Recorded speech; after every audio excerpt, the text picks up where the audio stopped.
de vraiment très très loin, ce qui peut être un problème quand t'es Sephiroth, notamment quand t'as plus l'aile. Donc effectivement, je peux comprendre le choix du match-up. Après, si tu te fais mettre la pression en tant que Snake par un Pikachu, oui, tu vas prendre des trades, mais du coup, tu vas prendre des pourcents. Parce que up air, parce que back air, parce que les petites jolts à l'infini qui vont pouvoir coque certaines grenades, même si en général les grenades vont gagner. Et immédiatement, on a les cheers de Strasbourg pour Mogitech. Bien sûr. On part du coup sur Holobastion qui a un choix assez intéressant, c'est pas une map qu'on voit énormément non plus, on va pas se mentir. Mais là pour le coup c'est plutôt cohérent, c'est une map qui a suffisamment de place pour Snake pour s'installer, une map qui a suffisamment de place pour Pikachu pour se barrer.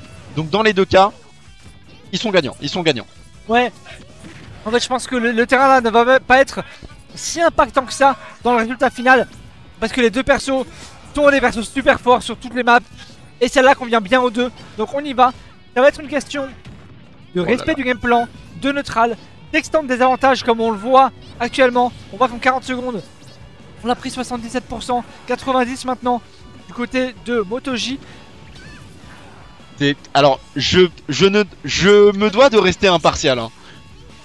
Mais il est en train de lui mettre une sauce de 500 points de mettre les choses. Ah oui. Il a vraiment read une sortie de Cypher avec un down B et ça a marché. Ouais. Mais Niroz c'est un héros national pour moi. Alors que vraiment genre MotoG c'est la maison. Je suis vraiment ravi de le voir aussi loin en bracket et j'ai envie qu'il aille encore plus loin.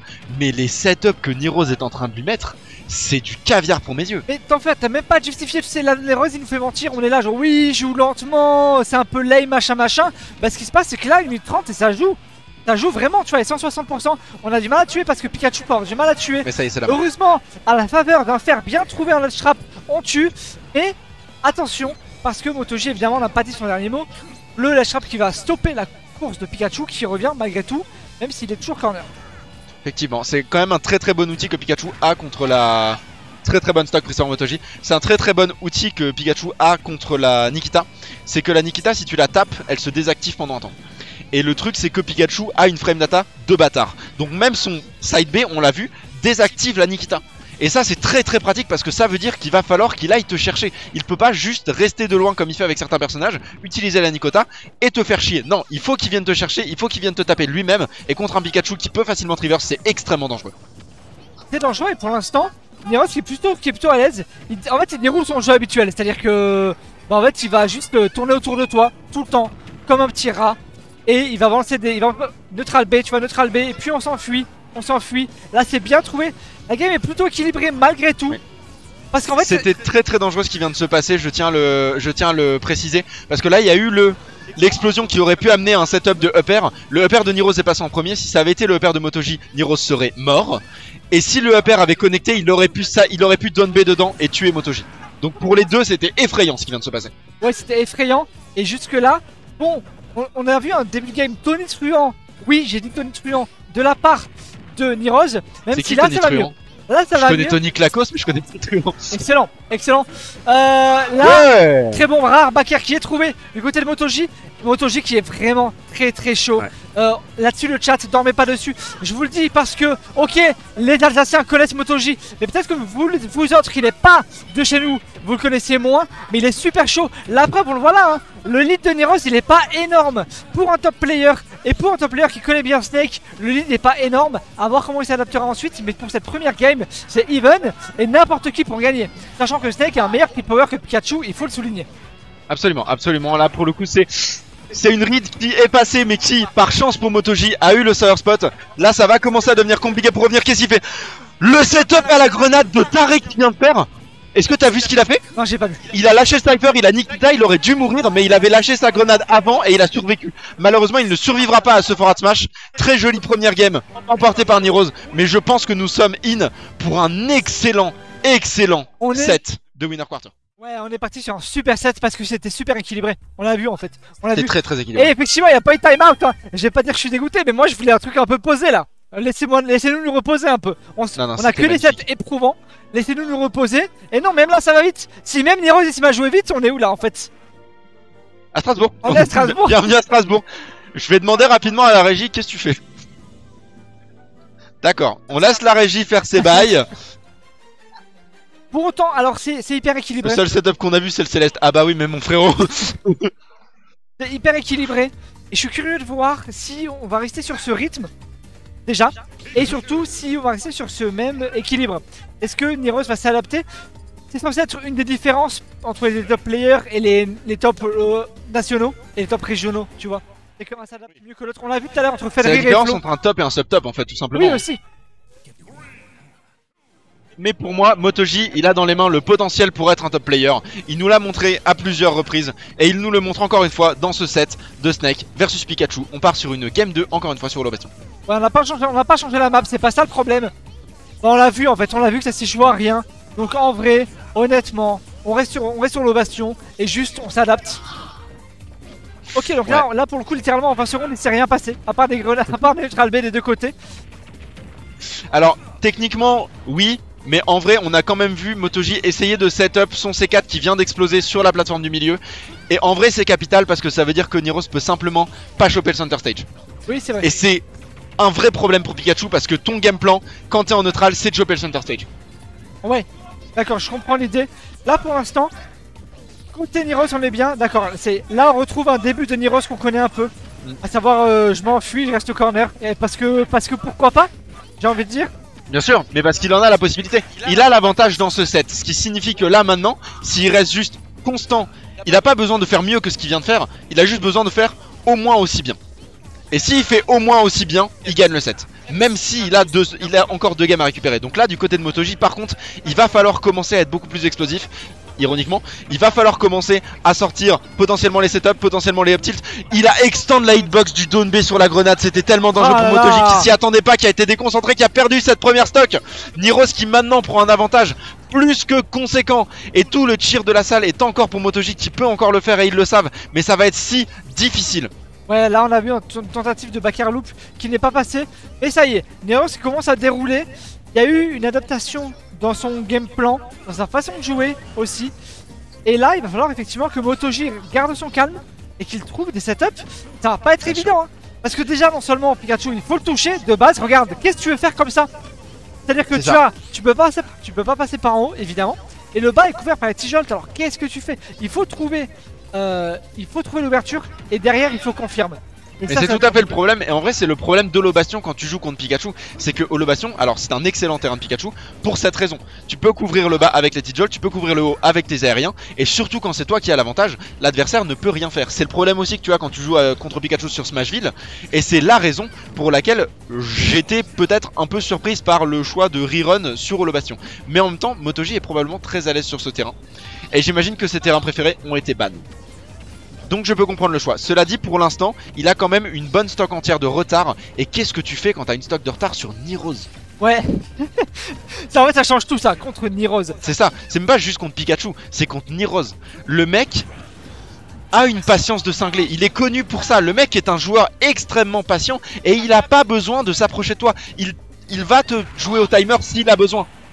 Ouais, là, Nyros il sait que dans 4 minutes, il a gagné. Et c'est quoi 4 minutes? 4 minutes c'est un plat au micro-ondes, il a juste à attendre, c'est pas très long tu vois.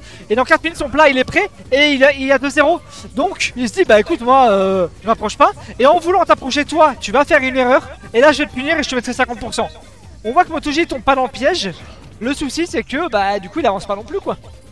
Toujours très culinaire hein, les métaphores de Smash Bros. Toujours évidemment. Entre la cuisine, la sauce et le plat au micro-ondes maintenant. Mais effectivement MotoG qui galère un petit peu, qui va tenter de provoquer les trades. Mais en tentant de provoquer les trades, il se met lui-même en désavantage. Et c'est un problème parce que si tu pouvais juste provoquer les trades avec Pikachu, oui, ça serait la bonne idée. Malheureusement pour Nyros, le Sour Spot qui ne va pas tuer, alors que le Sweet Spot du upper je pense aurait pu tuer. Mais là en l'occurrence c'est pas ce qui s'est passé. Mais pour le coup ouais, normalement tu provoques les trades. Et avec Snake c'est comme ça que tu gagnes, parce que t'es plus lourd que ton adversaire. Mais là il a tellement de retard que tu peux pas te permettre de faire ça. Et du coup MotoG il est vraiment paumé entre cette tentative de mettre des pourcents à ton adversaire en utilisant des trades et cette tentative de te barrer très loin. Non c'est très difficile pour le Snake. Là c'est clair que c'est très difficile pour le Snake. Là c'est difficile même si MotoG commence à trouver des petites ouvertures par-ci par-là. Il gratte un peu mieux. Même si les grenades seules ne suffiront pas à tuer Pikachu avant un bon moment. C'est compliqué.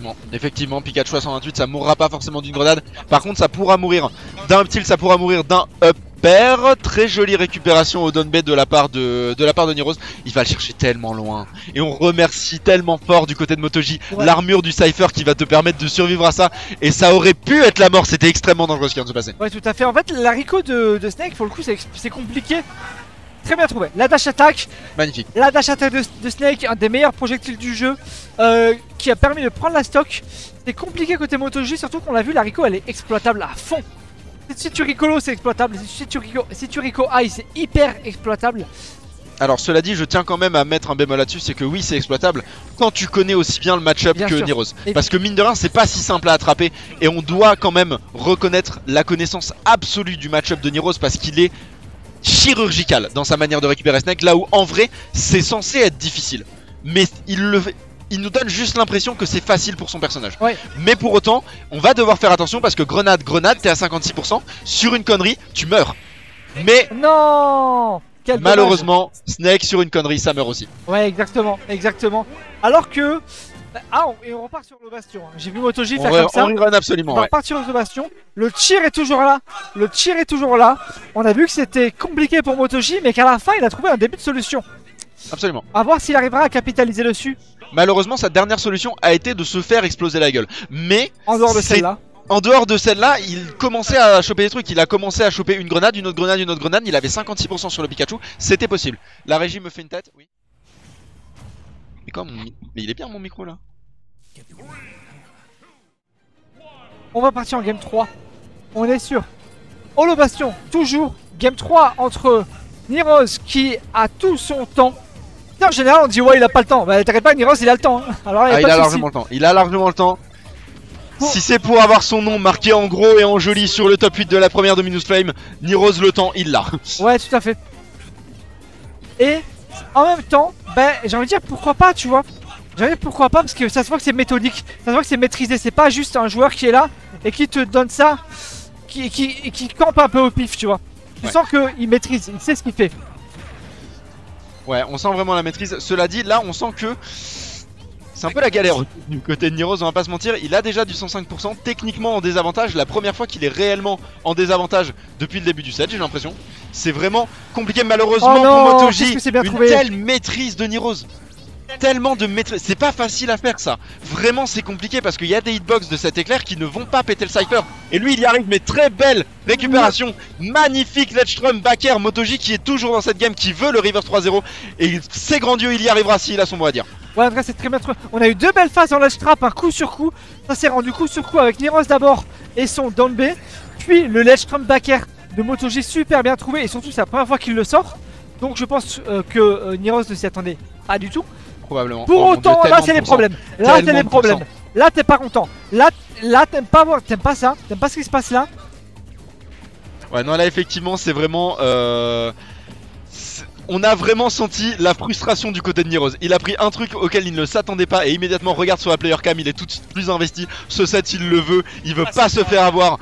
On a eu la tentative de récupération, mais il a eu la bonne patience. Et la patience lui a permis de juste regarder MotoG se prendre sa propre grenade et c'est tout.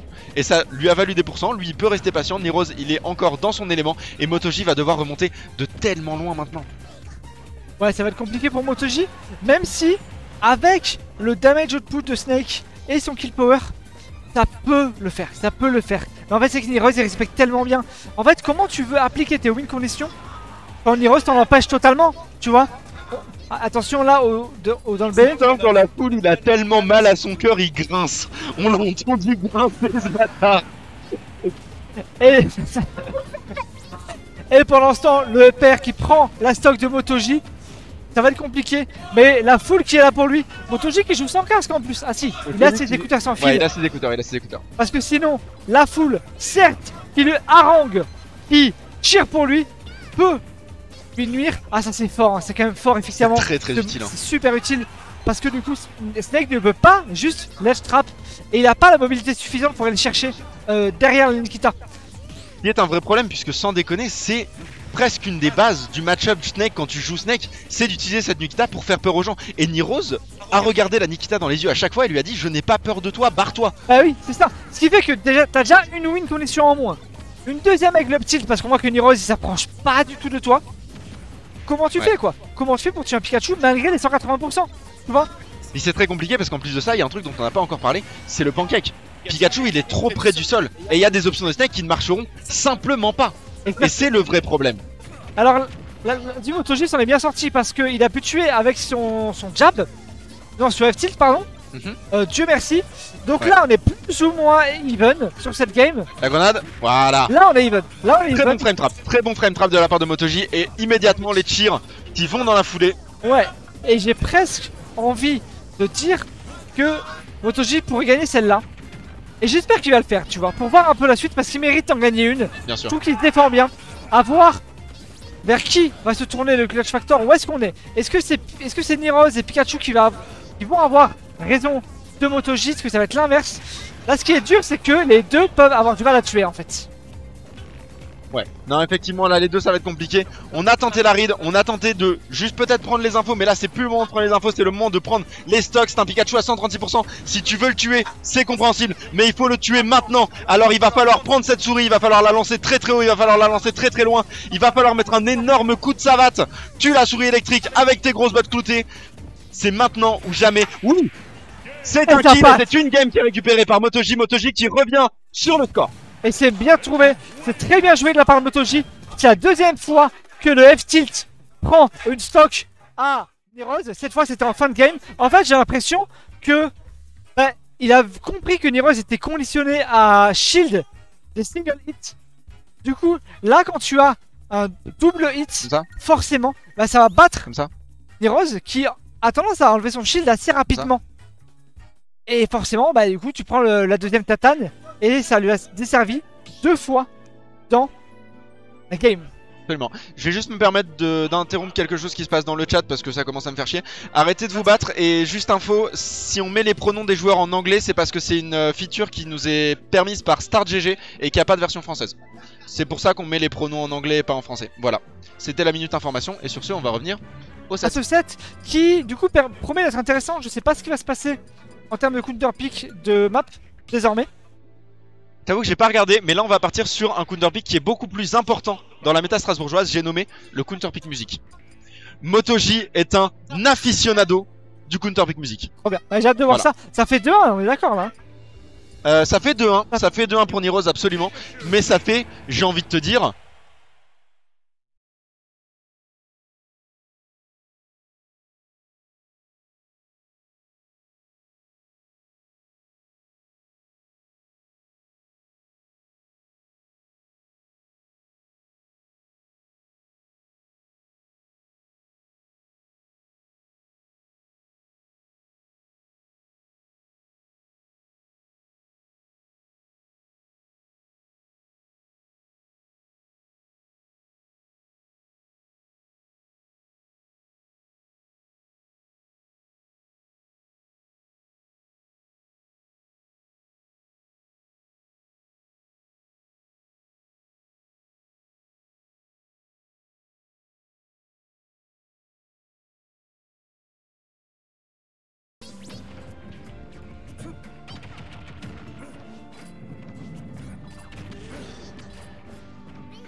Vas-y attends, je peux me permettre, on est bon en stream. Vas-y, vas-y. C'est bon? On est en stream, on est en stream, on est de retour. Salut tout le monde. Et on est de retour sur une prise de stock de MotoG. C'est de nouveau un 2 stocks chacun qui nous est proposé sur cette game 4. Désolé pour le léger contretemps, on ne sait pas ce qui s'est passé avec le stream, on espère que ça ne se passera plus. Et pour l'instant c'est un avantage sur Toulon City, map strasbourgeoise par excellence, qui est prise par Niroz malheureusement pour le moment. Mais un MotoG à 136, c'est un MotoG avec énormément de rage. Malheureusement il n'aura plus cette rage. C'est une stock de retard qu'il a maintenant sur Niroz. Ouais, on a déjà 2 stocks enlevés en 2 minutes. On a vu sur la player cam MotoG qui était un peu ennuyé par ce qui venait de se passer. Et là c'est compliqué, et là c'est les problèmes. Et là Pikachu qui est lancé. Pikachu en roue libre, on sait ce que ça fait. C'est très bien trouvé, 60% d'affligé sur une seule phase de la part de Niroz qui veut conclure ce set de la plus belle manière. Le Dash Trump qui n'aura rien donné. Et derrière on punit le landing. C'est très bien trouvé. Attention, on est en fin de set. Sûrement le Thunder qui n'est pas passé. Mais attention côté MotoG là c'est très compliqué. Et je vois pas trop comment on pourrait revenir. Ça commence à devenir vraiment compliqué. Un MotoG à 125, Niroz qui a décidé qu'il ne lâcherait pas ce set. C'était mort, c'était fini. Il a vu qu'il était capable de perdre une game, il a vu qu'il refusait absolument d'en perdre une autre. Là c'est très compliqué pour le Snake hein. C'est très compliqué pour le Snake. Et en même temps Tonen City qui est tellement une bonne map pour Pikachu. C'est vrai que il n'y a pas vraiment de mauvaise map pour Pikachu, mais Tonen City particulièrement c'est une si bonne map pour la souris électrique. Et on va récupérer ce setup à la grenade, on va récupérer ce back air. Est-ce qu'on va pouvoir récupérer cette stock? Ça va être très difficile mais c'est possible. Et oh là là.